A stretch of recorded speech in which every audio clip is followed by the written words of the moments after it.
Okay, so for part 2 of week 3 this week. So this is the second part for week 3. We're going to look at scrolling animations. And those of you familiar with games like Sonic the Hedgehog or Mario will know what I mean in terms of a scrolling platformer. Lots of games use this format where something will come in and come off the screen. Now what we're looking at here is the basic version. And what we're just getting used to is drawing something that goes off the screen and then comes back in the other side. And our brains feel like we've seen it go off one side and it's coming in, kind of going round and round like a carousel. So let's just have a look at the individual frames of this before we make it ourselves. So we're starting off, and I'm going to take onion skinning off here, so we can see just the clean frames as they go round. Okay, so frame 1 is just a square. Frame 2 is the same square, just slightly over to the left. So again, if we flip-flop between these two frames, we can see there's not much in it. But then we start to move further. And here, you'll notice I've stretched us into a rectangle slightly. Now, one thing in the quiz for this week is to look up something called the 12 Principles of Animation. And there's a link there in the PDF and the Google Slides. No, it's in the quiz actually. There's a Google form there which is the quiz for this week. So there's a link in there that will take you to the 12 Principles of Animation. And one of those is squeeze and stretch. So we start with a square pretty much, but then we stretch out. Now if we watch it, we don't quite perceive the stretch, at least it doesn't look unusual to us. And that's because in animation at least, things can distort, and actually the distortion helps to make them look more natural than if it was to stay erect, a square, the whole time. So we're just stretching slightly as we take off, and then we've got a little bit left on the screen, and then we've actually got one whole frame with nothing there. And then we've got the frame coming in the other side. And again, if I come over this side, we can see it moving slightly further over.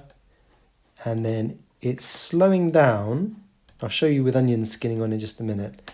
And then we're hanging there for a second before we accelerate off again. So we zoom off, slow down, zoom off, slow down, zoom off, other side, slow down, zoom off, slow down. Let's have a look at the onion skinning so you can see it frame by frame now.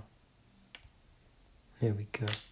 So our first frame there is the black one, and then the second frame is just one over from that initial black one.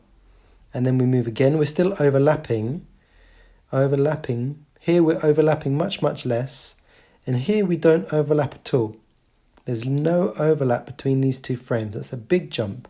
A smaller jump, smaller jump, smaller jump to almost no jump at all. The first two change very little. The second to the third changes a bit more because we're accelerating. We change a little bit more here, a little bit more here, and then we don't overlap at all as we zoom off the page.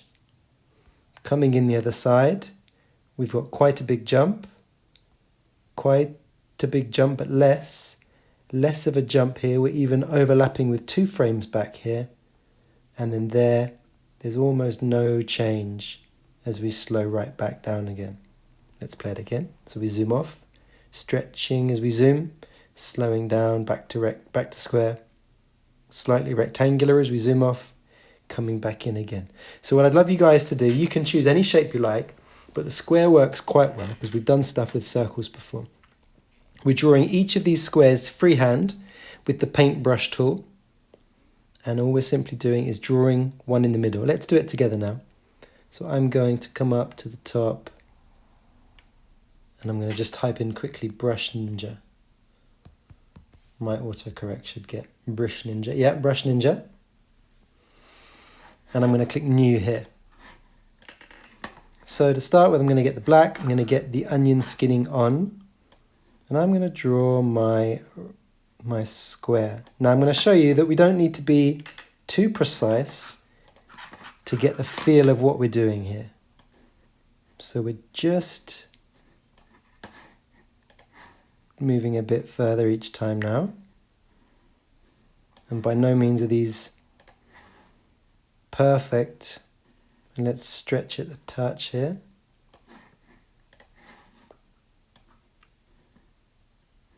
Let's see what we've got.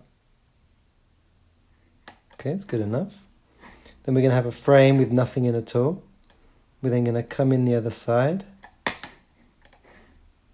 Still going to be slightly stretched here. And we're slowing down and coming back to our rectangle. Our square.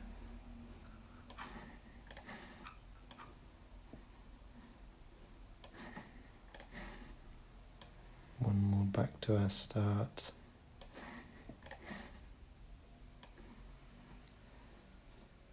Okay, let's play that.